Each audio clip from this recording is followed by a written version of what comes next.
السلام عليكم ورحمة الله وبركاته. بسلጤ ዞን በጦራ ከተማ ሀገር አቀፍ የሙሐደራና የኮርስ ፕሮግራም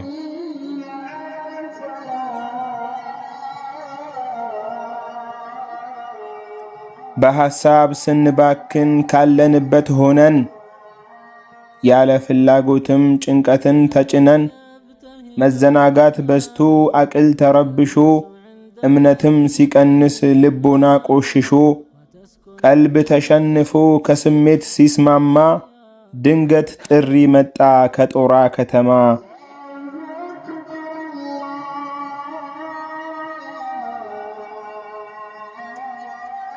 አልሐምዱሊላህ እንግዳው ገብቶ ጦራ በርታለች። በጀማዓው ብዛት በጣም አምሮባት አሸብርቃለች።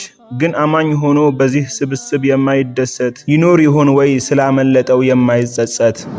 ከሀገራችን ከየአቅጣጫው እየተመመ የዲን ዕውቀትን ከምሁራን አፍ እየቀሰመ አቤት መደሰት ጦራ አምሮበት ሲታይ ውበቱ የመድረኩና የፕሮግራሙ ፈታ ማለቱ።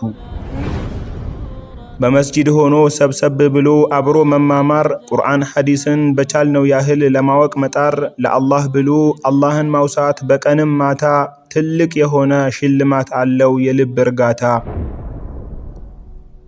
ሰለፊዮችን በሁሉም ቦታ አላህ ያብዛቸው፣ አላህ ይመስክር ለርሱ ብዬ ነው የምወዳቸው። አላህ በሰላም ወደ ቤተሰብ ይመልሳቸው፣ የሩቅ የቅርቡን ሽልማት ሁሉ አላህ ይስጣቸው፣ ከሚያስጠላ ከመጥፎ ሁሉ ይጠብቃቸው። የሰማነውን ለጥሩ ተግባር ንያ ማስዋቢያ ለቀብር ብርሃን አላህ ያድርገው የጀነት መግቢያ። በረካም ያርገው የሸመትነውን ጦራ ገበያ። አሚን በሉልኝ ብሎ ጽፈዋል አቡ ዒናያ።